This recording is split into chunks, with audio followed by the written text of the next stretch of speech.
জান্নাত জান্নাত চাই, জান্নাত কামনা করে, সেখানে আমিন বলে। বিষয়টা প্রথমে যেহেতু যদিও আমি মজা হিসেবে নিয়েছি, বাট ব্যাপারটা আসলে আস্তে আস্তে সিরিয়াস হয়ে যায়, আমি মেন্টালি একটা প্রেশারের মধ্যে চলে আসি।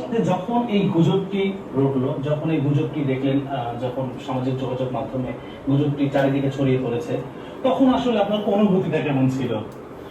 অনুভূতি বলতে প্রথম দিকে তো মজা হিসেবেই নিয়েছিলাম, বাট যখন ব্যাপারটা সিরিয়াস হয়ে যায়, অনেকে ফোন দেয়, জানার চেষ্টা করে, অনেক জায়গা থেকে আসলে ব্যাপারটা ইভেন আমার ভার্সিটি টিচাররা কল দিয়ে জিজ্ঞেস করে। তো সেই ক্ষেত্রে আমি আর কি একটু প্রেশারে ছিলাম, আমি মেন্টালিও একটু ডিস্টার্বড হয়ে গিয়েছিলাম। তো এইটাই।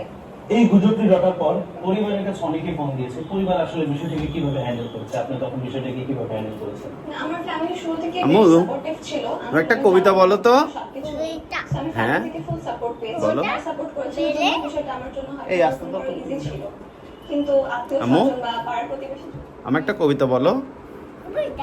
হ্যাঁ, ওই যে আতা গাছে তোতা পাখি, ওইটা বলো।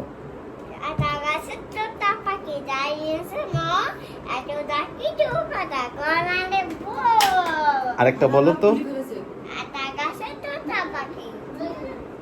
আরো একটা বলো, ওই যে চাষির বাড়ি ব্যাঙের বাসা, ওইটা বলো। না।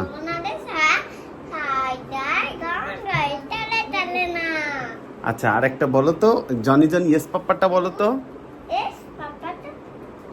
বলো আম্মু। Eating sugar.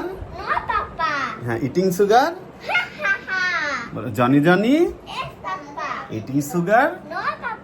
Open your telling lies. No papa. Open your mouth. হ্যাঁ।